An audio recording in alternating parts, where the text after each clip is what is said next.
Hello guys, good morning, good morning, good morning. Para sa ibang lugar.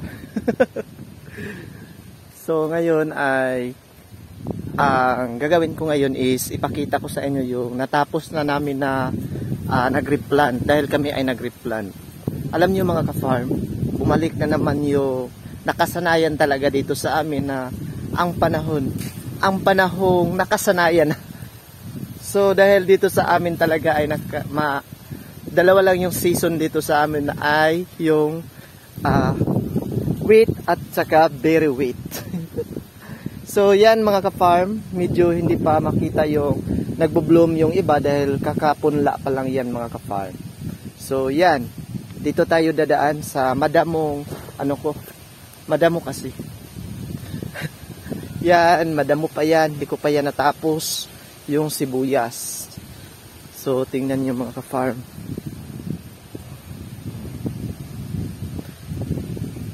Hindi pa nag-iisang araw yung ulan o yung init, may paparating na naman mga ka-farm.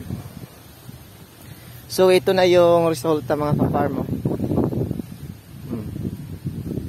Sa dapog method yan, at saka yung variety nito mga ka-farm ay ang tawag dyan RC436. Ito yung ano namin, ito yung seed production namin. Grabe mga ka-farmer. Woo! Grabe!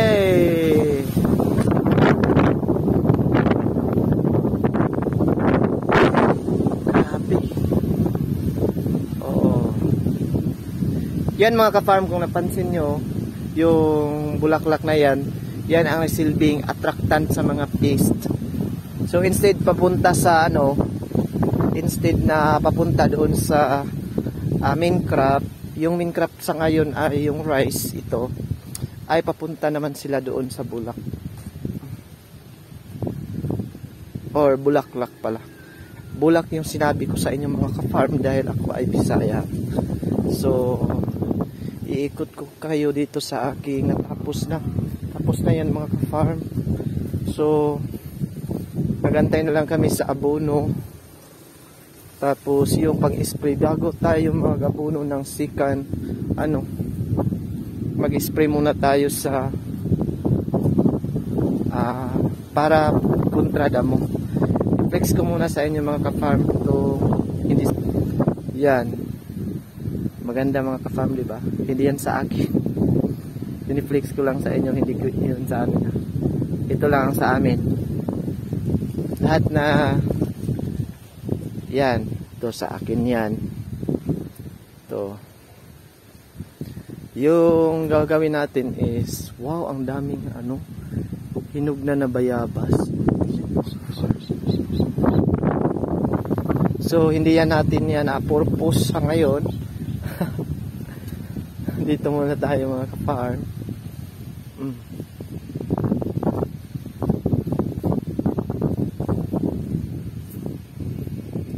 Yan, may world maggots. So ganyan talaga ang resulta sa mga may pundo na tubig. Atake talaga yung tinatawag na world maggots, yung kulay puti-puti yung dahon. Basta ganyan na edad, world maggots ang aatake mga ka-farm. So ito, kasali pa yan ito sa akin mga ka-farm. Silbi, ang gagawin natin is ilibot ko lang kayo sa aking seed production hanggang doon sa aking hybrid. Wow, congrats, nagbo-bloom na yung dito mga ka-farm. Ito yung pinakaunang pinapakumlaan ko mga ka-farm.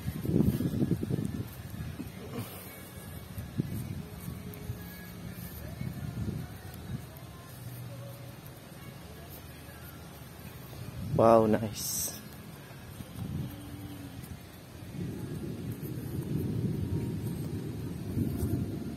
Ikot tayo dito mga ka-farm. Magpo 4 minutes na. Yan, makikita nyo dito ang kabuoang area ko. Hindi na natin isali yung ito pa. Kasali pa to hanggang doon sa mga ka-farm, hanggang doon sa yan. Hanggang diyan lang. Medyo lagyan natin ng tubig yan mamaya or bukas. May ulan naman pa parating pala. So yan. So papunta tayo doon mga ka-farm. Yun total area sa aking rice production lahat mga ka-farm. Total area sa rice is nasa 3.4 hectares. Pero yung area na seed production is nasa nasa 1.6 lang to seed production, 1.5 pala yung seed production. Sa akin pa to mga ka-farm ha, pero dito lang tayo dadaan dahil parang tinicheck natin yung dike, yung pinagpadaanan ko ng tubig para dito na So napansin yung mga ka-farm, hindi pa ako naka-focus dito sa paghinlo or pag-cleaning sa dike. So bukas siguro schedule ko dito dahil doon muna ako mga ka-farm. So yan, 6 minutes na tayo mga ka-farm. Kung napapansin nyo, yun ang aking fish pond, yung 1,270 square meter na fish pond. At pinapalibutan ko ng yan, kadyos ang tawag dyan mga ka-farm, kadyos. So dito muna tayo mga ka-farm, diba? Ganito lang ang buhay namin dito mga ka-farm ha. Ililibot ko lang kayo. Yan ang payag ko. Payag lang muna sa ngayon. Wala pang nalikom na malaki-laking tira dahil ako ay pasikretong nagtulong din sa mga katulad ko din mahirap. At least kahit mahirap ako, nakatulong sa mahirap, mayaman ako sa mapagbigay. Ang tawag dyan. Okay, nandito na tayo. Nangangalahati na tayo. Papunta pa tayo doon sa aking hybrid mga ka-farm.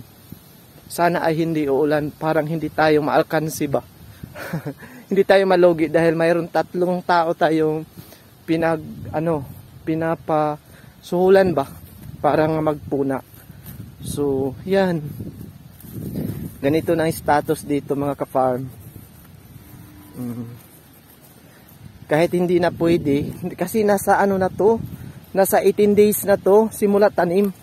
So kahit hindi na pwede na ginagawan ko na lang ng paraan dahil alam nyo mga ka-farm, yung sa hybrid rice, naku may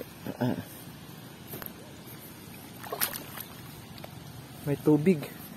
Yan tubig na yan mga ka-farm ay dyan dito. Saan galing kaya yan?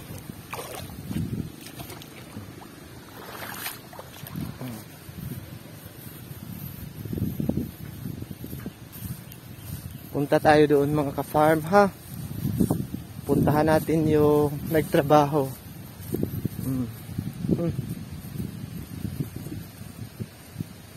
Yung kulay na may yellowish mga ka-farm dyan. Yan ang madaming damo yan. So sa tuwing tayo mag-i-spray ng herbicide ay kailangang fokusan natin yan dahil alam niyo mga ka-farm, yung damo ang mas marami yung damo talaga. Kailangan silang maubos. Yan, ganyan na yan mga damo yan.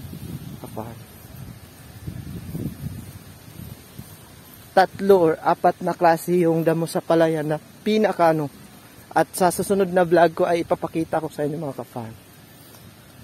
Saka nga pala mga ka-farm ito yung yung sa gilid, yung kanal, main exit ko sa tubig kapag ako ay magpapatuyo na sa area, sa buong area. So yun ang ginawa ko mga ka-farm. Ito yung area ko, lahat sa palayan.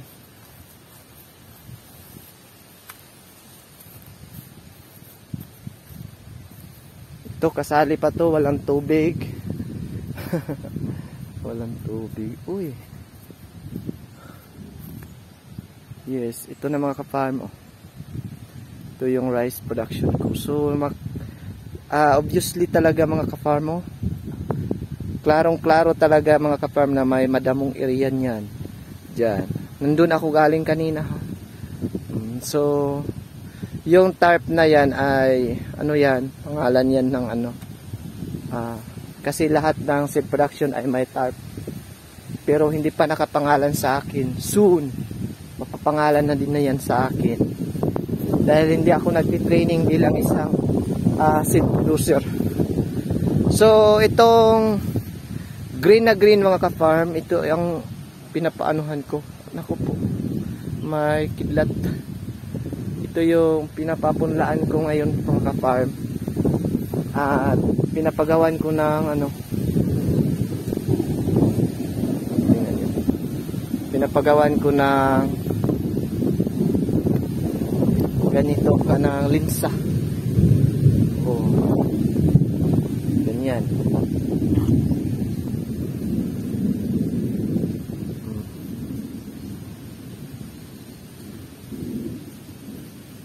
Ito ang rice seed.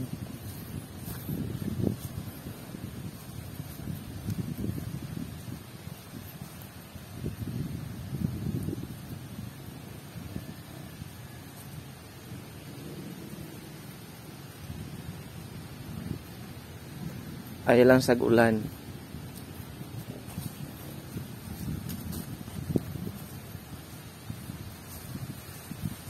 Ito na ngayon. So simple lang kasi alagaan yung ano mga ka-farm. Basta ang importante may tubig lang. At hindi lang masyado madaming tubig. Simple lang. Simple lang para sa akin dahil ako naman ay farmer. Pero iwan ko lang sa inyo. Simple lang ba ito sa inyo?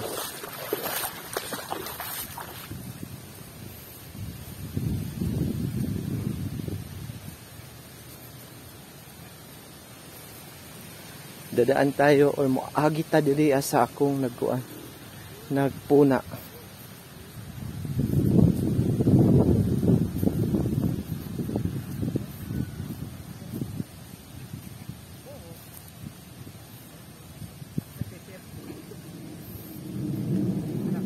Muna ako mamuna ay. Kilat. Wala boy, maigo ka diha. Naharap ato diha ang liti.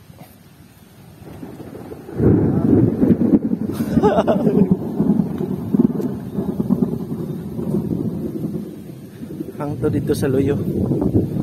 Hangto dito sa luyo guys.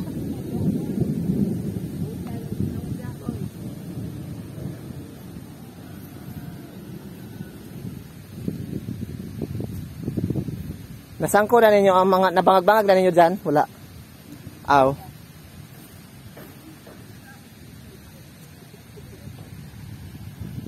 Boy, bangag ni boy.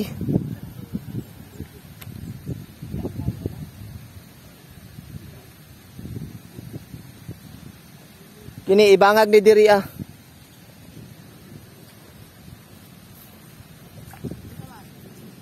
Kini ilahos ito ah.